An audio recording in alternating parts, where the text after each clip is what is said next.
We spent 280 days of 2021 in Central America, and now this is the juicy part. We get to tell you what our favorite places were. This is part 2 of a 2-part video where we cover the best places, the best beaches to retire cheap in Central America, the best colonial era cities, and now in part 2 we're going to cover the best hill stations, cooler mountain stations, and we're going to tell you 4 things that I know it is about traveling around Central America. If you want to see part 1 first, click up here. Going up to number 1. What's your number 1 colonial era city? We will have the same city. We will, huh? Yeah. We both fell in love with Antigua. Antigua, oh, Antigua is in Guatemala. It's beautiful, local food. You can go to the local market, Mercado, to buy your vegetable, fresh vegetable. You know, it's just amazing over there. It has these cobblestone streets, like Chung said, local markets with fair prices. And one of the best things about Antigua is that it's a higher elevation than Granada. And so year-round, you don't really need. We didn't even have air conditioning there, did we? No.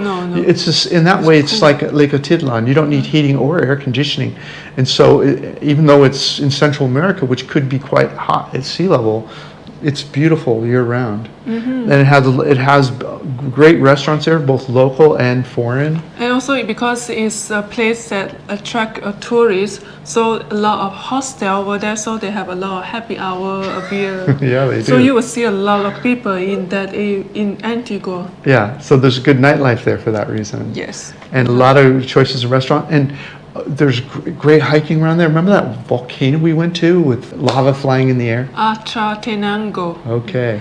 But it's very hard. Only one time I never go. That was a very tough hike, but man, it was beautiful. Yeah. Okay, those are our favorite top colonial era cities.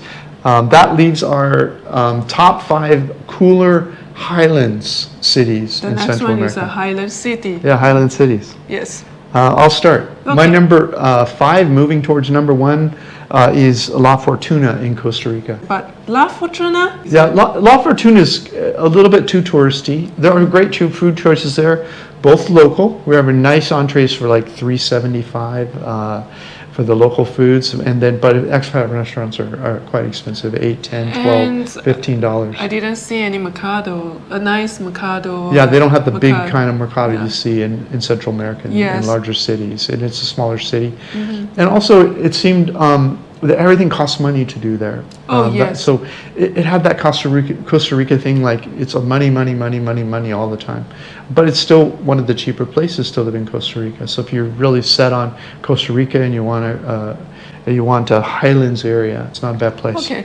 Oh, my one is I would choose San Jose in Costa Rica. Yeah, that is up on a plain too, and it is cooler. Yeah, it is cooler. Yeah, and I like that the weather. And it's and it also happens to be some of its colonial era too. So. And it's easy to buy the grocery stuff. You know, they have a mercado over there. They have an Uber over there. It's easy to go around in San Jose. The next, number 4. My number 4 is Matagalpa in Nicaragua. My number 4 also is Matagalpa in Nicaragua. Yeah.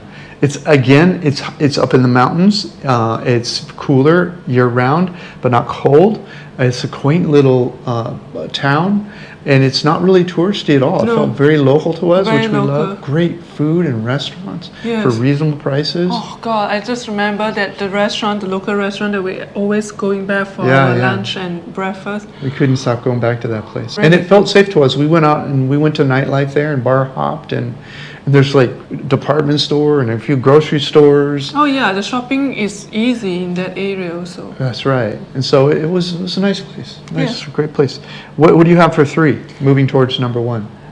Number 3 is Boquete. Oh, I have 3 Boquete too. Boquete is in Panama. Yeah. It's a small town, but it have a lot of place for you to do like hiking. You enjoy the nature. The nature over there is so beautiful. What they call the micro weather over there? Microclimates. Microclimate. Yeah, you take a turn and go 100 yards in one direction. It's one weather. You go this way, it's another weather. Oh, yeah. And because it's very hilly, different elevations, very green. Coffee's grown there. Amazing hiking. Lots of water, very green and beautiful. And a lot of wealthy people from all over the world have moved there. So you have these like mansions everywhere up in the mountains. Yeah. And also, It's just 1 hour bus ride to go down to the 𝗏𝗏, which is the hospital, airports, everything. Yeah, so you have a good hospital only an hour away.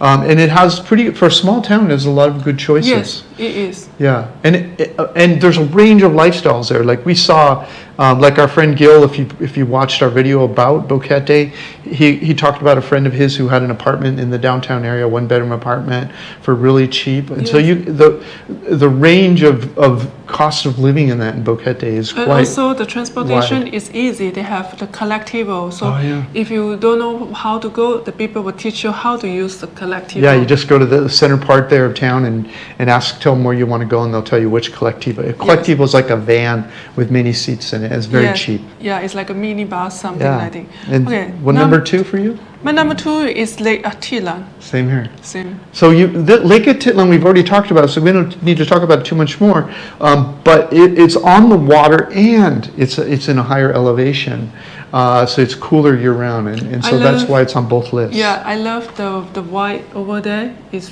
made me feel peaceful over there. The vibe, the energy, yeah, the energy. It was very peaceful. Yeah. And again, all of these places have detailed reports. We're just giving you the ranking right now. Gorgeous lake, though. Gorgeous lake. It's beautiful water also. You can swim over there and you can see through the water. Yeah. And number 1 for you, Highlands, Cooler Mountain Highlands City in what's your number 1? In Central America, it is Antigua. Antigua. So Antigua also has 2 rankings. 1 for colonial era. In fact, Antigua and Grenada, we mentioned it earlier, were 2 of the richest cities in all of Central America. And because a lot of the colonialists live there, it's amazing architecture. But now we're talking about Antigua. Antigua is also a cooler mountain town. And so you don't have to worry about air conditioning. Yes. Your utility bills are lower, and it's a very safe part of Central America because it's well policed. It's a fairly wealthy area. And they have CCTV in all around the corner. They do. Yeah, and there's just police everywhere. Inside the Antigua. Yeah. Yes. And great, like we've already said, great restaurants, amazing city center with the park there, right with the cathedral and the water fountains, and there's festivals there. It's an amazing, cooler colonial era city. Okay, so I promised to give you some annoying things about Central America that I noticed, and maybe Chung will have some ideas too. Yes. I noticed the medical services are in the big cities. Like in the smaller villages, you may not have a hospital at all. You may just have a few clinics, but you have to go to the major cities to get specialists for medical treatment. That's one of the things that annoyed me about it. The next thing I noticed is that sometimes the foods in the tourist areas is quite expensive in Central America. So you have to sniff out. If you're on a budget, you have to sniff out the family restaurants, and sometimes they're a couple blocks left, right, and they're back in, and they're not reviewed as much on Google and that kind of thing. So if you're on a budget, you're going to have to do a little bit of work to find the food that's local and cheap and delicious. Yes. And so that's a bit of an annoyance. The other thing I noticed is that transportation for most of Central America the public transportation wasn't that well organized and online. So it's almost like you have to ask the locals, where do I get a bus here? Where do I get a bus there? And the only exception to that was Panama City, incredibly online and available information about what to do.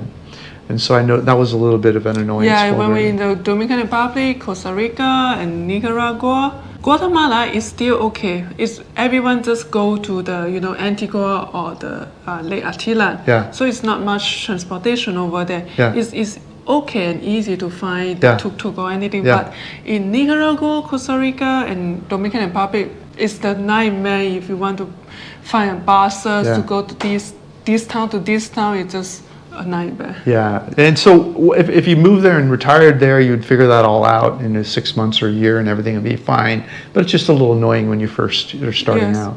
The other thing I noticed is that the Wi-Fi speeds aren't this city has this Wi-Fi speed. What we found is it has to do with what package the the landlord picks. So you might book like an apartment, and you really need to go there and test the Wi-Fi to see if it's fast enough for whatever you need. True. That was a bit of an annoyance. And then also I noticed that the online accommodations in Central America, they're generally much more expensive, say 20 to 50% more. If you really are on a budget and you want to get rents, from 2 to 3 to 400, you're going to have to walk the neighborhoods you like and look for signs. Yes. Ask locals to really good price on rent. The Yes. stuff online. So if you're going there to do an exploratory visit, to think about moving there, go ahead and get a place for a few days or for a week, but then get on the ground there and shop for an apartment that you like that's furnished and for a rate you want to pay. Yes. So those are kind of the 3 things that I thought were Yeah. good. So Or 4 things. never move to any country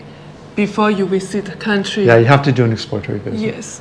It doesn't matter what we pay or what we say Yeah. what we pay, where we're willing to eat, where we're willing to stay, and what kind of entertainment we want. You have to go there and decide what you want, where you're Yes. going to live, where you're going to Yes. eat, and in order to come up with your cost of living. So That's true. yeah, well, that's our best of Central America and Dominican Republic. And thanks for watching our video. Thank you for watching our video, and don't forget to like, comment, Comment, and and subscribe. subscribe. Ring the bell. Ring the bell. Bye-bye. Take care. Click the link in the notes below this video to get a copy of this content. Plus, grab a free copy of my ebook, How I Fired My Boss and Traveled the World for 13 Years. While you're there, check out our catalog of retired cheap reports all over the world and our hobby income course that we just released. Thanks so much.